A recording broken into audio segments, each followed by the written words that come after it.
have the pleasure of welcoming Emakhiome to the program. Welcome. It's always refreshing to have you. Thank you for having me. Good morning. Good morning, everyone. Good morning. Thank you for joining us, Emakhiome. Thank you, Sarah. Good morning. Good morning. It's been a while. Right. All right. Now, just like I earlier read that, it's always good when an economy diversifies. So my first question is, why is economic diversification important for a country's long-term economic stability and resilience? Okay, thank you for that question.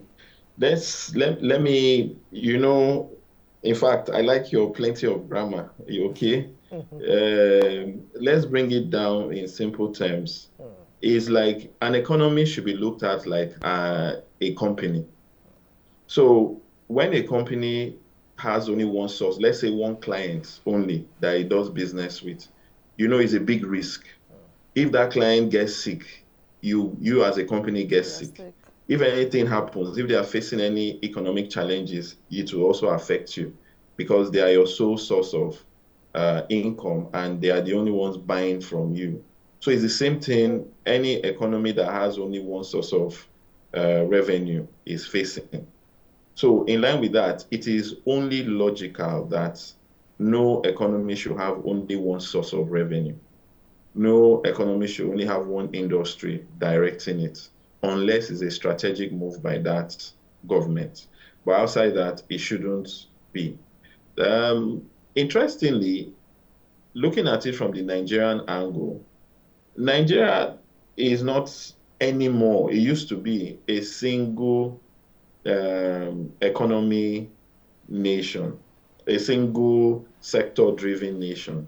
The only challenge now, which our government has not been able to deal with, is the fact that over 90% of our actual revenue, which in this case is FX, is from one sector. But outside that, if you check even the recent reports by the Bureau of Statistics, the MBS, the highest driving sectors now are not the oil and gas. Yes, oil and gas is still in the top 10, but it's not the number one. Number one is in the service sector, which contributed over 50% of our GDP growth. So yes, but it's just that now we need to strategically refocus so that we diversify. Because at the end of the day, it's all about the money. And right now is one sector that is really giving us that money. So yes, diversification still comes in, but not 100% as diversification, but re-strategizing of the economy. Right. Thank you for explaining that. I'd like to take you up on this one now, talking about the challenges now. What are some of the challenges that governments and businesses face when they are attempting to reduce dependence on a single industry? The challenges are many. There's a myriad because every industry has its unique challenges. And then the economy itself has the challenges it poses on each industry. Looking at it from that angle now, we have the general challenge of the current state of inflation. Inflation is over 30%, going towards 35%. And what that does is that for every profit I make as a company, I am losing 33% of it before the end of the year. So that's a major challenge because my profit margin is not even up to 33% in the first place on the average for industries. Then I'm losing that much. That means no matter the volume of profitability I declare, by the end of the year, as in a year after, I'm running at a loss. Yeah. So that's a major challenge when it comes to inflation. Then another challenge is even the unstable economic policies. Today, government will say business friendliness. Tomorrow, they bring up an unfriendly business policy. And then another government will come and cancel everything entirely. And when there's a lot of unstable economic policies, businesses cannot plan. Absolutely. And so with inability to plan, then they cannot run the business effectively because effective business running is long-term planning. And unstable economic policies does not allow for long-term planning. So that's another issue. Then, of course, interest rates. Businesses usually grow either by, they grow organically, that's internally by themselves, or they grow externally in terms of getting investments or getting loans. Now, in Nigeria, the cheapest mode of getting money is by going to the bank for loans to expand your business. Because of the state of the inflation in the economy, investors are not bringing in money. So looking for investment is a long cry. It's not that it's impossible, but it's a long cry. But banks today, their interest rate ranges from 30% to 36%. So it's not far from inflation. Because if I do my business, I make good profit, I make 25% profit, and then I pay 36% interest to the bank. Who benefits and to whose advantage? I'm running at a loss. Another challenge is the infrastructure. The average SME today, over 40% of their cost goes to power. And then now with this new A-band thing of that's 500% increase in the cost of power, and even diesel price has gone up. Automatically, it is now over 40% of your cost. So if I've already paid 40 to 50% of my cost to power, what about all the other inputs to my business? In terms of labor, minimum wage have gone up, but economic indices have not gone up. And you expect me to pay 70,000 from 30,000. Is they good to my business or not? Then there is the issue of, okay, I'm a manufacturer, I produce. Okay, take it to the market. Cost of transport has gone up. And even it's not just the cost of transport, the roads are still, yes, government is trying, I have to give it to them in that sector in improving on road infrastructure, but it's not even 40% there yet, that good enough. So I still have to contend with bad roads, minus the insecurity issues. Insecurity is there. So then, even talking about security, no, let's look at the justice system. I do business with someone, the person messes up, and we go to court. Oh, my dear, a snail is faster than the justice system. That's and a they big say issue justice for delayed. us. It's justice They say denied. justice delayed is justice denied. So there's a myriad of problems. Then even the manpower. What is the quality? Look at the quality of people coming out of our universities today. We need to improve on the standard of education, the standard of the lecturers, the standard of teaching, the curriculum, everything. Because the quality of graduates coming out of universities is reducing by the day. But you expect... Yes, sir. Sorry to cut you short. Now, we've talked about a whole lot of things, factors impeding, economic diversification. But I also like to bring you to this particular angle.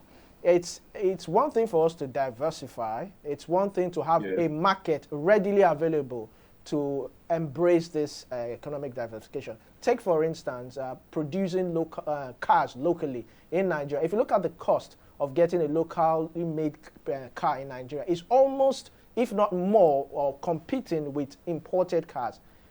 So my question now is, how do we make it, where do we get to that level point whereby we have a market, even if we're going to diversify in our economy, we have a market readily available. I mean, there's the Ajaokuta fact still, which has, nowhere near completion. We still have our refineries. And so how can the federal government step in to make sure that even if the entrepreneurs come in to diversify the economy, there's a market readily available and affordable for Nigerians? Well, first of all, there is always a market. The issue is not an available market, is accessibility. And then using that your example of car manufacturers, there was a recent study, or should I say a video, I came across that was talking about car manufacturers and acceptability in Nigeria. The issue with cars, number one, Nigerian-made cars are far cheaper than the imported ones. In fact, in comparison, the price comparison is with the fairly used ones that are brought in. But the interesting thing is, Nigerian-made cars are brand new. And people are comparing the pricing with the fairly used ones, which means they are far cheaper than even the brand new ones. But what's the problem? Why are people not using them The problem now is culture and acceptance. People believe, for example, growing up, my dream car was to have like a Mercedes, you get, or a Ferrari. And then you come now and you tell me I should buy, if I can use a name, like an Innocent or a Nord. And I look at you, that what's wrong with this one? But you know what government needs to do now is try and support, because none of, check if you check in the history, even abroad, Ford Motor now in America, it takes the American government to support them. We're at the point where government needs to step up and step into its responsibility. For example, they should buy, yes, they started buying, but they should buy more and plenty of these locally made vehicles. They need to lead by example. Right. The president should order his official car from a made in Nigeria car company. They can do it. They have the technology. It's not rocket science. Let his car be made in Nigeria. And then everybody will say, oh, if the president can drive it, then I too can have it. If the state governor can do it, I too can have it. So it's a culture thing. And it will take the government partnering with these people to now start getting it. But in terms of pricing, yes, it is expensive, in quotes, because of the economic indices, okay? But within the country, it is affordable. And there is a market, a huge market out there for all these manufacturers. But the government needs to partner with them and make sure they help them to achieve what they want to achieve. Okay, that's a very safe place to learn. You know, earlier you mentioned that, you know, imagine if the president is using a car that was manufactured locally. Probably that would help to boost the trust Nigerians have, because even Nigerians don't trust locally made products. Let's be real. Sometimes you go to the store and they'll tell you, you know what, this is made in Nigeria, this is made in, for example, China. But they prefer to buy what is made in China, which is a big problem because we don't even trust our products, right? But I would like to now take you up on this. Talking about economic diversification, how does this contribute to social and environmental sustainability in a climate like Nigeria? Now, environmental sustainability, social sustainability. Let's start from social. If you buy made in Nigeria, for example, with over 200 million citizens in this country, what that means is that you are providing employment. You are improving the economy of a lot of families. And then with that too, for all these products that are made in Nigeria to hit the market, infrastructure will have to be provided. Power, light, roads, security. If all those are doing, then you and I will live in a more comfortable environment. Sarah, those calls that you get, you know, some people will see you from the village on TV, and the average belief there is that the lady on TV is a multi-billionaire, and they start calling you, Sister Alpha, help me, help me, help me. That would reduce because there are industries in those their villages that are providing economic enhancement to those people. So they will not notice whether you're on TV or not, or you now suddenly look like a billionaire. That's the social part. People will be more, and then outlook, when a man is hungry, anything that looks like food, they will eat, even if it's a rock. Yeah. But now, when a man is not hungry, he starts thinking developmental. A father would not be poisoning his son, or a son cutting off the mother's head in the name of trying to make money. But when he is okay, what he'll be thinking about is how to improve his society, how to improve his economy for the next person. But right now, so many people are hungry, evil is spreading, and that is not a socially beneficial matter. Why? Because people are hungry.